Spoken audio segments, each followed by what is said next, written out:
Hey guys, welcome to another video here with Queen City Reefs and more.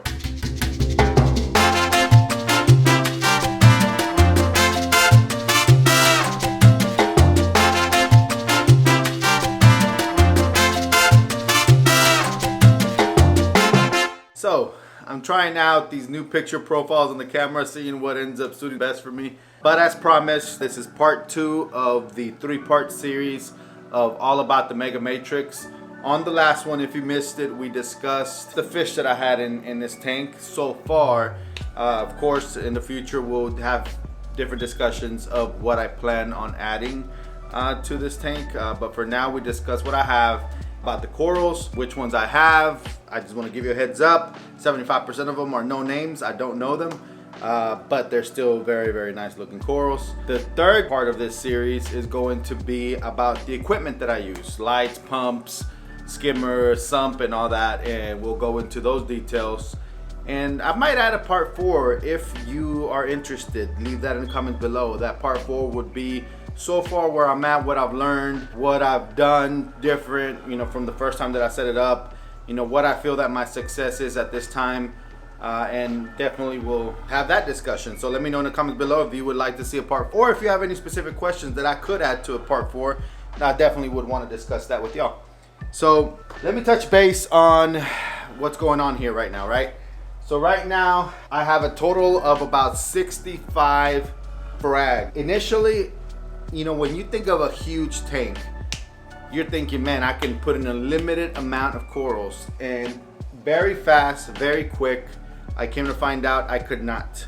I have that many frags, but I feel like a lot of them I'm going to end up having to either move them to a different tank, or I'm going to figure out a way to be able to grow them in this tank. And by that I mean that I have a lot of corals that I did end up putting side by side that I've had to either already relocate, or I'm thinking of relocating, because the simple fact is that I didn't consider their growth pattern. I do have actually another video that I want to put out on pros and cons on buying no-name corals, not knowing what that coral is. One of the pros is the price. You could end up purchasing a very beautiful looking coral that for them it browned out, it's not selling, or whatever the case is, and you buy it for $20, $30. I've actually bought them as low as $15.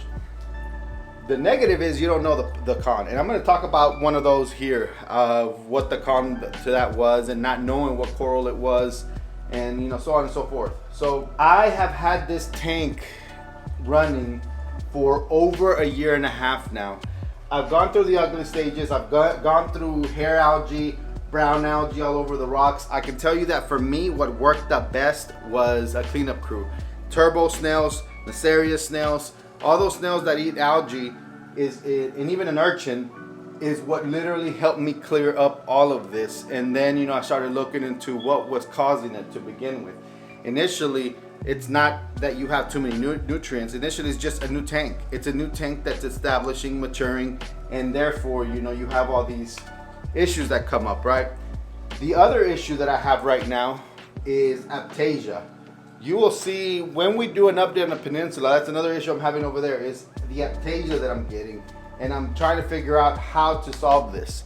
Now, I can tell you that right now the tank looks white because I actually have a setting on the phone for Mobius for these radions to put it on that white side of the setting so that it looks good on camera.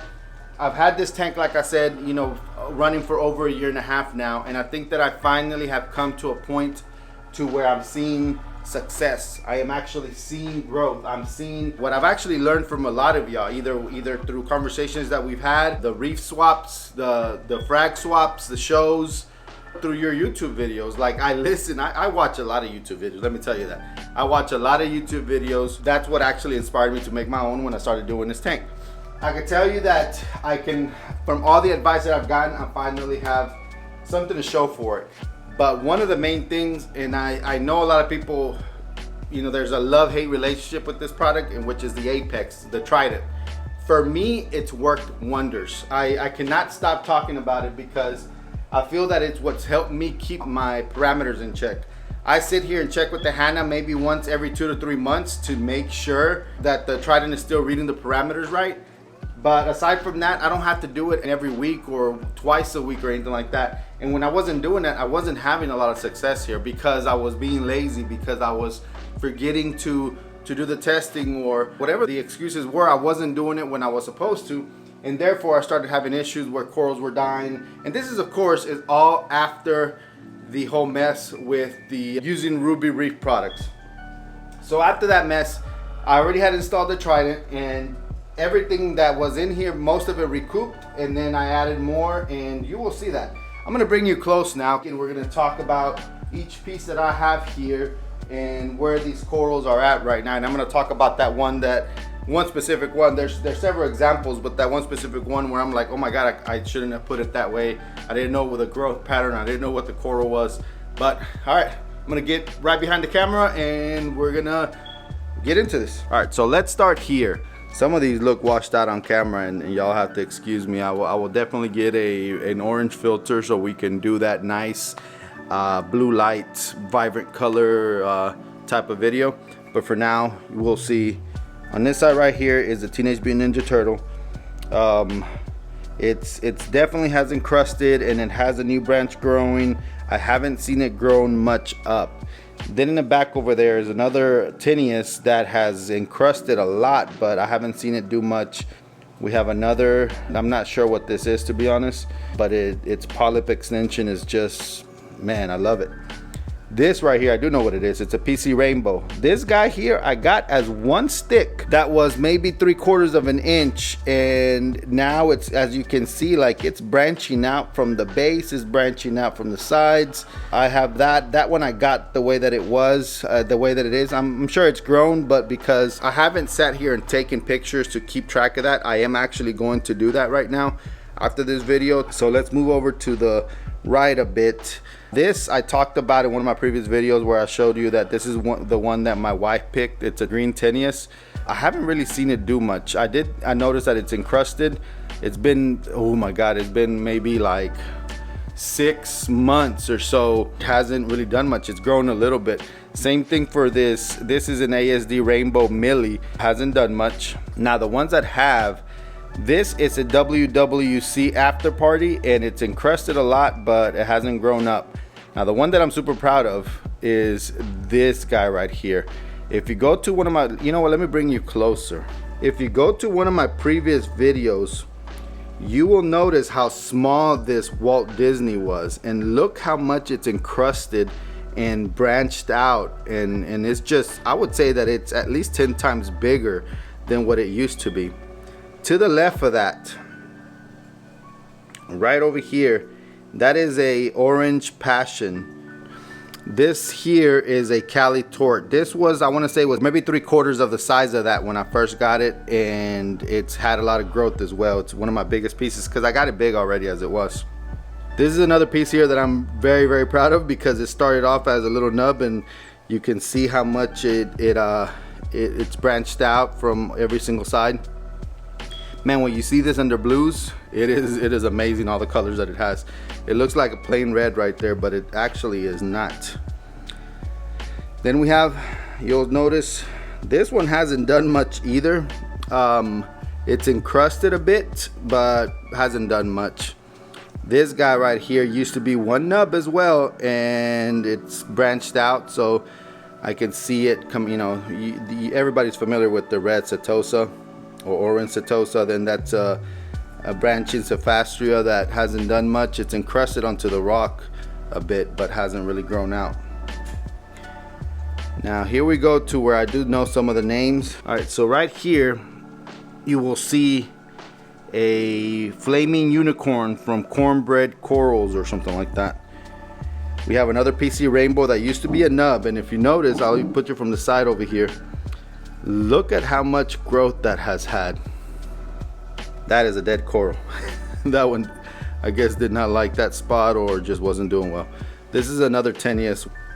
That's an orange passion as well. It broke, and I decided to put it in 2 different areas of the tank.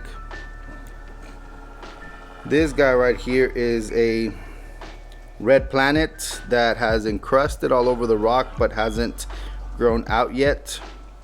That is another Tenuis. I can't remember the name. That's Bubblegum digitata. That guy right there does have a name. I can't remember what it is though. This guy right here, believe it or not, is the one that I fell in straight tap water. I don't want to talk about it. And I decided to still leave it in the tank after that happened and see what happened, and look at it. You can tell it's going to be one of those tabling acros. Now we get to some other good stuff. This right here is the green slimer. It used to be right here, but I can already see this coral and this coral battling it out, and I didn't want to have that one be part of that fight. So I'm gonna move it somewhere else. This is part of that one. And let me tell you, that one looks like another one that's going to table out. But if you notice, it's growing this way. And I put a lot of corals over there when they used to be very small. So I have to watch it with that one. That one under blues has a green base with pinks and blues, blue tips and pinks within the body. I mean, it looks amazing. It's really amazing, and that's part of that. These guys right here haven't really done much. The color stayed but hasn't done much. That one encrusted but hasn't done much. That one used to be just 2 nubs, and now you can see 4, plus you can see those on the edge over there. I have that guy that hasn't done much. You'll see another one over there at the end that I think I'm gonna have to take off, because this one, as you can see again, it's growing towards that way. So I think I need to give it some room. This is a green's bird's nest, different color variation though, because it's like a light green compared to the one that you see right over there. And let me tell you, that one started even half the size of this.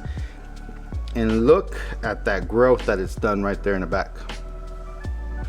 All right, so this one is the Millipora that I showed off a while back on one of my videos. It continues to do well. You can see some nubs that are coming out from this side now, and so it's growing. It's just not growing as fast as I thought it would. Then we have others that haven't done much. Let me tell you, we have that double R rainbow loom right there. It's encrusted but hasn't really done much from there. That's supposed to be right there a home wrecker. And oh my God, it has not done anything either. It encrusted a bit, but it just hasn't done much. This is another Walt Disney that was half that size, but my God, are these slow growers. That's a strawberry shortcake. Then I have a bunch of no names over here. Oh no, I have a Pikachu that's right over there. Is a Pikachu acro. Behind there is a pink lemonade. And then I don't know what this guy is right there. Let's go back to this. Oh, and then these mushrooms, Australian hairy mushrooms, have multiplied. I think I just had like 4, and now there's probably 8 or 10. This is a Jason Fox. Can't remember what it is. No name. You know what? This probably does have a name. I just can't remember when I bought it from the gentleman. This is the other Walt Disney that I have. Oh, and then there's a Stylophora right in there with the pink body and the green polyps. So we've come to the end of the tour of the corals. I'm gonna continue showing you the progress of this tank, the growth of this tank. If you're still watching, thank you so much. I will catch you on the next one.